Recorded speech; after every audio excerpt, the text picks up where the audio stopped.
설치해둔 덫으로 초식동물 맥을 유인하는 데 성공하는 베테랑 사냥꾼들.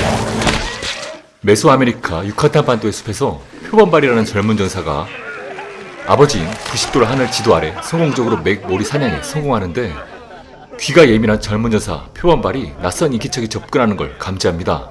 부족장도 심상치 않은 상황임을 감지하고 부족 전사들과 경계태세에 돌입하죠. 정체를 드러낸 이들은 근처에서 한 번도 마주치지 못했었던 이방인들이었습니다. 상대가 우호적인지 적대적인지 알 수 없는 상황이라 부족장이 나서 낯선 이들에게 말을 걸어봅니다. Tenehtune scanso nahanen te casa. Hichak en shiba. Dia kuzon te wete te casa. Malo ba chokay? Saya kat man. Manen. Honest. Correct. 무슨 일인지 몰라도 이들은 위험을 감수하면서까지 거주지를 옮기고 있었습니다. 가난아이와 노인들도 포함해 부족원 전부가 피난 중이었죠. Luma papa shotavi. Yang kastik tumenchu. Lumes papa shoktan? 이들은 반쯤 넋이 나가 있었습니다. Suneneste chankaho. 부족장 부싯돌 하늘은 이방인들에게 호기심을 보이는 표범발을 만류하며 부족 전사들을 이끌고 서둘러 마을로 돌아오죠. 여느 때와 다름없는 평화로운 촌락의 새벽에 표범발은 악몽을 꾸는데,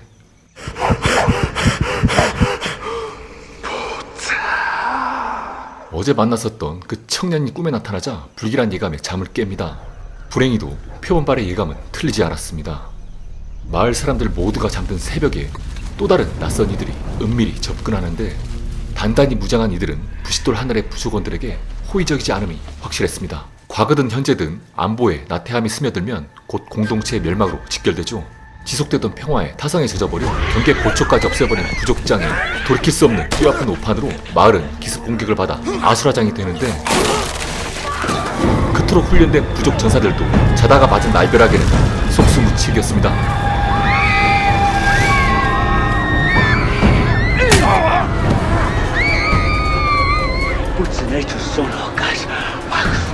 표범발도 황급히 아내와 아들을 침입자들이 찾기 힘들 것으로 보이는 구덩이에다가 숨기는데 위험했지만 급박한 상황에서의 최선의 선택이었습니다. 말 그대로의 일방적인 싸움, 완전한 열세 속에서 마을 사람들이 저항을 해보지만 이내 곧 추풍낙엽처럼 떨어집니다.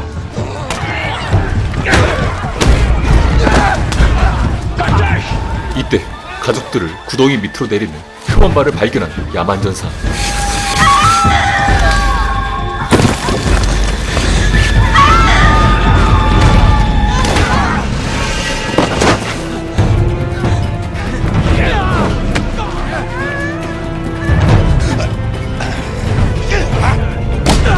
숨어있거나 동료들을 도와 승산 없는 싸움에 참여하거나 했는데, 표범발은 동료 전사들을 도우러 달려나갑니다.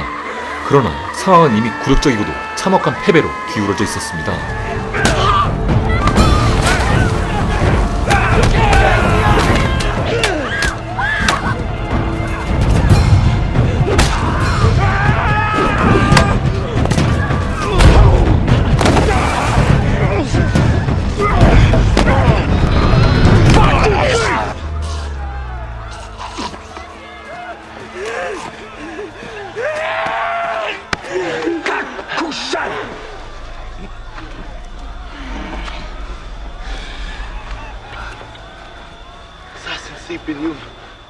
표범발에게 죽을 뻔했던 적의 부대장 가운데 눈이 표범발의 아버지에게 관심을 보이는데, 표범발을 죽이지 말라는 사령관의 명이 있었기에 자신이 당한 굴욕을 부싯돌 하늘에게 대신 갚습니다.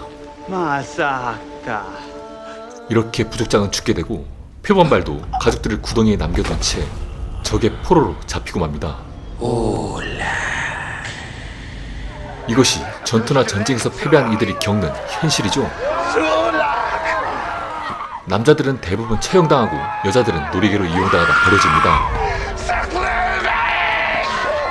사람이 느낄 수 있는 가장 심한 치욕감 중 하나가 바로 전쟁에서 패배했을 때인데, 그 무엇도 할 수 없는 상황에서 아무리 울부짖어봤자 아무 소용없었습니다. 많은 부족원들이 죽었고 또 심각한 부상을 입은 상태라 이미 회생불능이었죠. 아내와 아들이 숨어있는 인근의 구덩이를 주시하는 표범발을 수상하게 여긴 적의 전사 하나가 구덩이로 다가가 보는데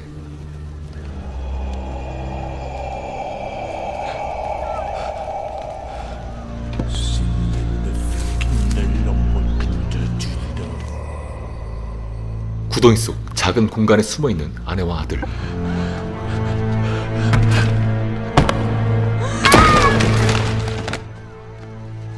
구덩이 안으로 이어진 줄을 끊어버리며 일말의 가능성도 허락하지 않습니다.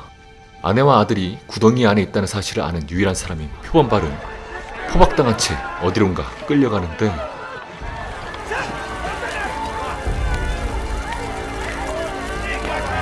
가족들이 끊어진 줄을 당기는 모습을 보고만 있을 수밖에 없는 표범발.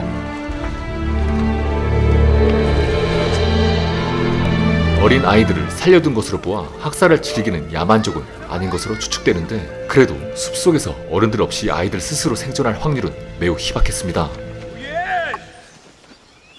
꺼내 석걸 배워라.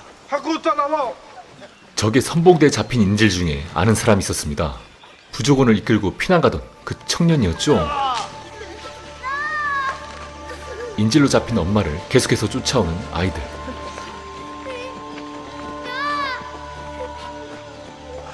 갈비뼈가 부러진 중상을 입고 죽어가는 사람에게도 강행군의 열애 따위는 없었습니다.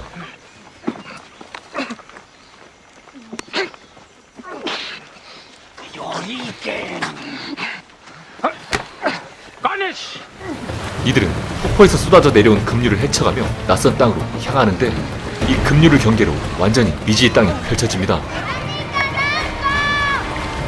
엄마와 헤어지는 아이들에 반해 아직 보살핌을 받는 아이가 있었는데 우물 속 표범발의 가족이었죠. 군대개미 개체 중에 대가리가 큰 병정개미로 이렇게 응급처치를 할 수 있습니다. 상처가 벌어진 곳을 병정개미 이빨로 물린 뒤 개미 대가리를 떼어내는 방식이었습니다.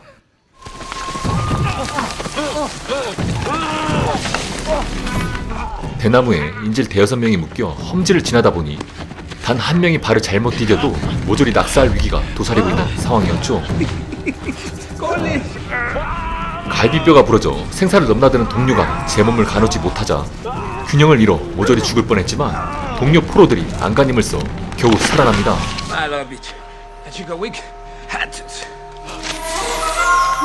절벽을 지나고 숲을 빠져나오는데 침투자들은 이런 험한 길을 뚫고 부싯돌 하늘 부족을 잡으러 원정을 떠나온 것이었죠. 그런데 침투자들의 근거지에 다다를수록 심상치 않은 일들이 연달아 생깁니다. 갑자기 거목이 넘어가며 이들을 덮치는가 하면 천연두 전염병에 죽어가는 사람들이 곳곳에 나타나기 시작하는데 전염병에 걸린 아이를 멀찌감치 밀어버리자 아이의 표정이 돌변해버리죠.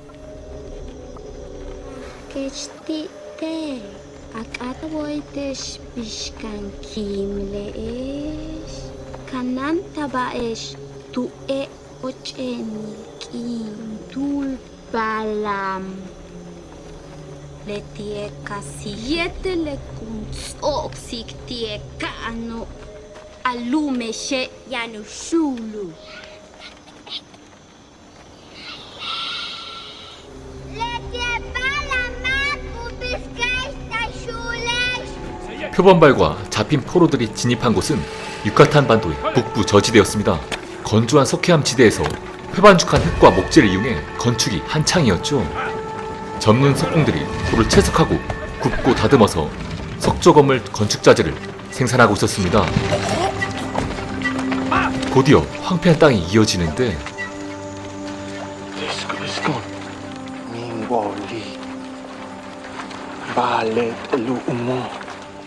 이곳 사람들이 사는 마을이 터잡은 곳의 토질은 작물을 생산하기에는 부적합한 라테라이트 석회암 지대였기 때문에 사람들은 기근과 기아에 시달리고 있었습니다.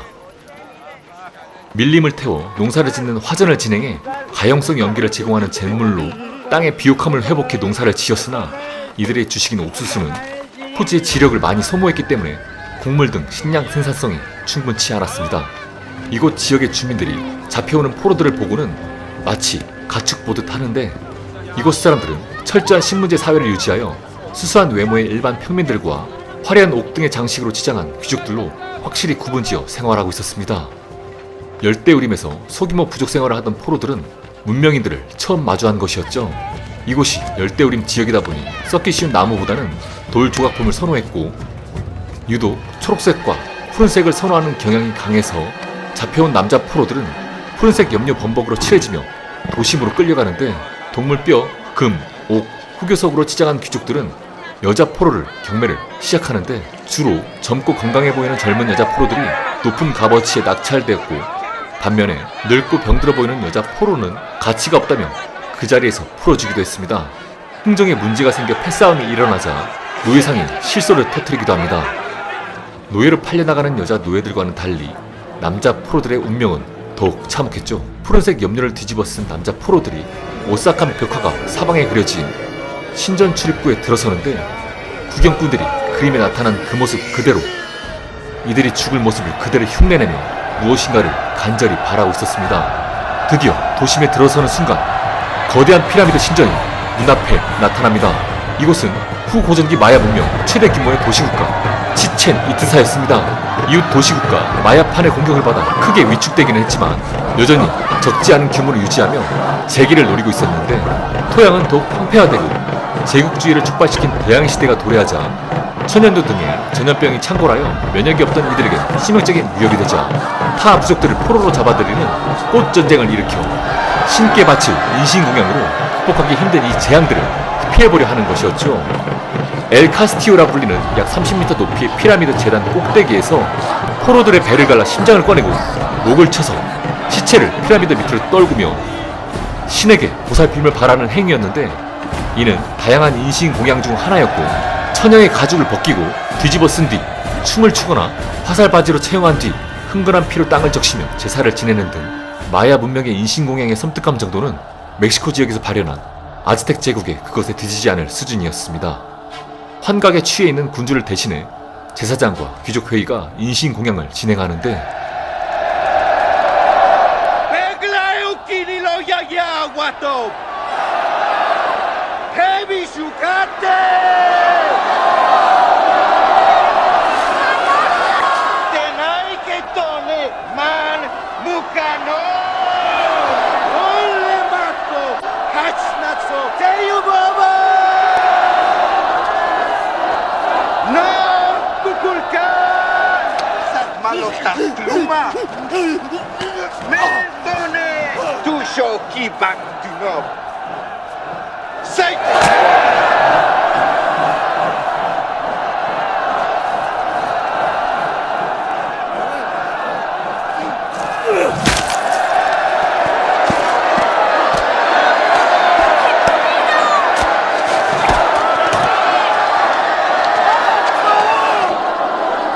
거침없었던 부싯돌 하늘 부족 전사들이 차례차례 제물로 바쳐지게 되는데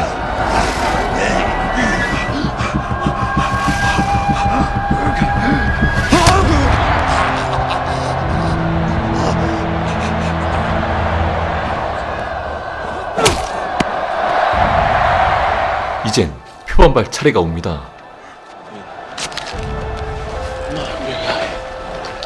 이대로 이렇게 죽으면 깊은 구덩이 속에 숨겨놓은 아내와 아들도 살 수 없었습니다. 인신공양이 막 시작되려는 찰나 달이 태양을 가리는 일식현상이 나타나죠. 마야 문명의 지배계급들은 수학, 역법, 천문지식의 조예가 깊어서 일식현상에 대해 이해하고 있었지만 문제는 백성들이었습니다. 기근, 전염병 등으로 민심이 흉흉한 상황에서의 일식현상은 자칫 지배계급에 대한 도전을 촉발할 수 있어 제사장이 나서는데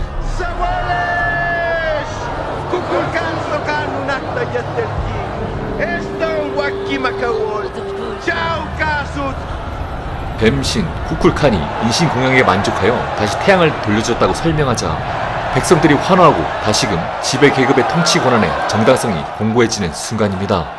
처형되기 직전 표범발의 인신공양이 극적으로 취소되기는 했으나 이들이 포로들을 살려주길 바란다는 건 어불성설이었습니다.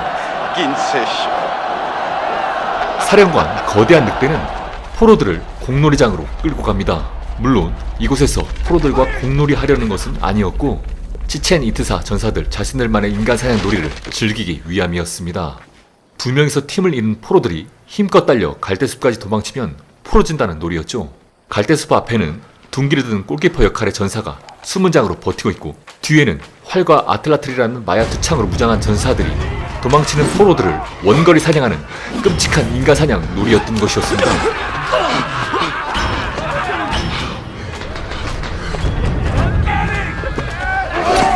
부싯돌 하늘 부족 전사 중에 가장 힘이 센 덩어리도 속수무책으로 당하죠.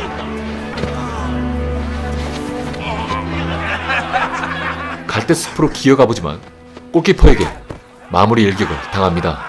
이제 표범발과 타 부족 청년 순서였습니다. 이들은 표범발의 아이디어대로 지그재그로 뛰며 활과 투척 무기를 교란하죠. 실제로 빠르고 정확한 총기가 등장하기 전까지는 지그재그 회피법이 유용했습니다. 사령관 거대한 늑대가 신중히 활시위를 당기며 표범발을 사냥하는 데 성공하죠. 골키퍼가 마무리하려는 그때 방해하는 덩어리.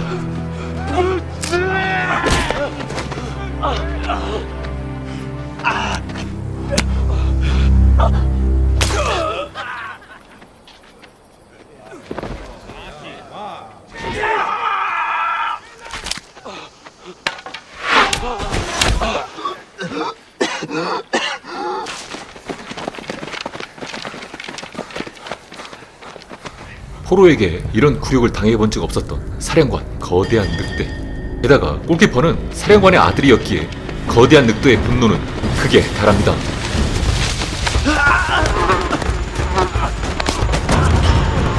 갈대숲을 빠져나온 표범발이 떨어진 곳은 인신공양으로 죽어나간 수많은 포로 시체 무덤이었습니다. 치첸이트사 최정예 군부대 요원들의 숨막히는 추격이 시작됩니다. 중상을 입은 사냥꾼 표범발도 안간힘을 다해 도망치기 시작하죠.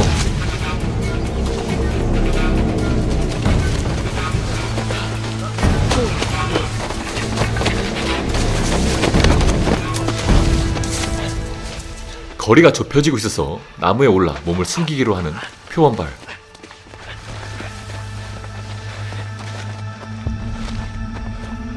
화살에 맞은 상처에서 피가 흐르고 있어 발각될 수도 있는 절처절명의 순간입니다.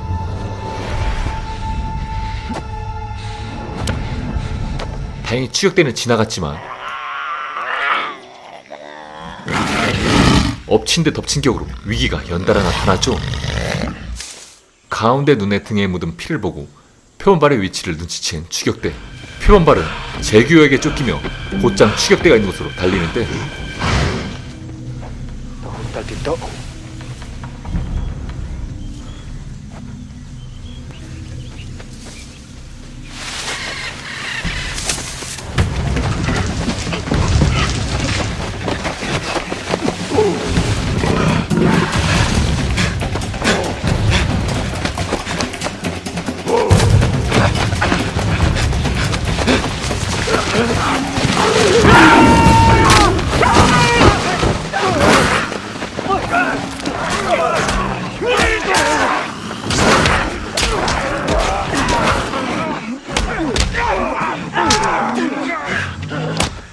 자기 새끼 지키려다가 죽임을 당한 불쌍한 엄마 재규어.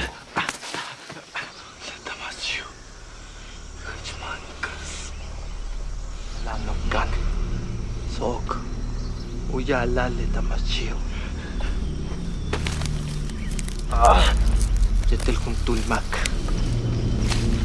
Kaput sung titoon. Soki!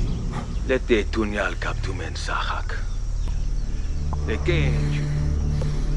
Bishin booking tiku hotel.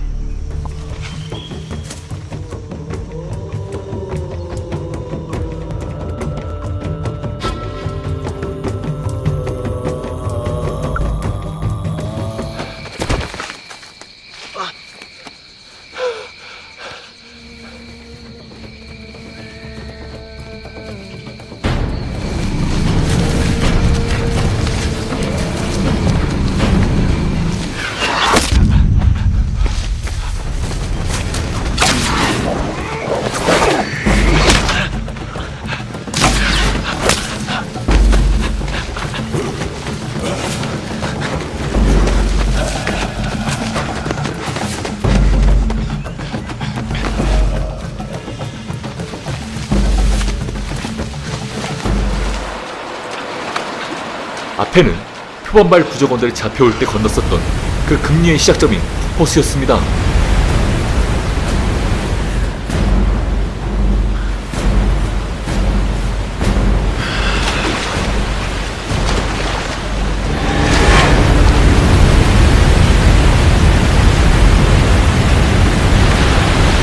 Los Kikitanos.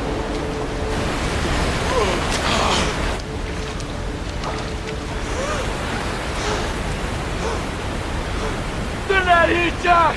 Tonalim! Nalokasa itiyan! Kotalim! Kotalim! 이들은 진짜 뛰어내립니다.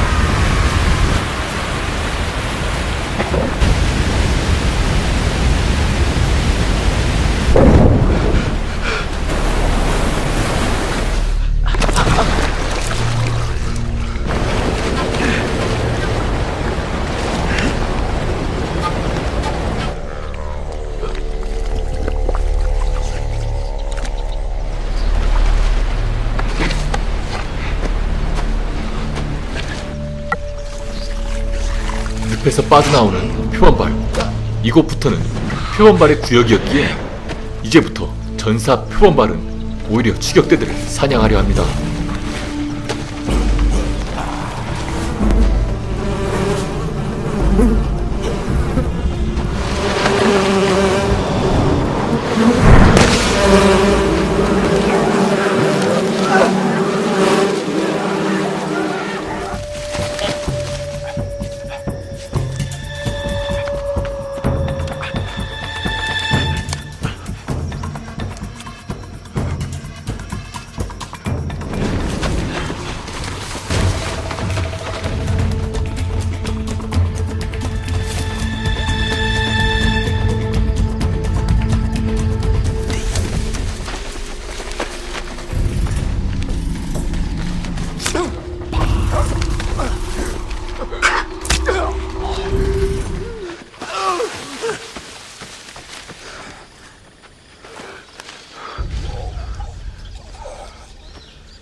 열대우림 같은 정글하면 초록빛깔의 풍성한 먹거리가 도처에 깔려있을 거라 생각하기 쉽지만 현실은 먹을 수 없는 독을 품은 식물들과 작은 동물들 위주로 분포되어 있어서 사람이 살기에는 매우 열악한 환경인데, 마야인들은 이런 생존에 불리한 자연 환경에 고립된 지형 안에서 정착하여 문명을 꽃피웠습니다. 그러나 부족한 자원과 시원치 않은 생산력 때문에 번영의 한계치는 명확했고, 지배계층의 행정력은 완전한 중앙 집권에 도달하지 못한 와중에 더욱 강하고 융성한 문명인 유럽의 스페인 정복자 콩키스타도르에 의해 마야 문명은 결국 자치를 감춰가게 되는데, 영화는 그 멸망의 초입부를 다루고 있습니다. 각기 다른 문화나 문명의 좋고 나쁨을 비교하여 논하는 걸 터부시하는 경향이 있지만, 확실한 건 그런 상대적 문화, 문명이 충돌했을 때 우열이 생긴다는 것이죠.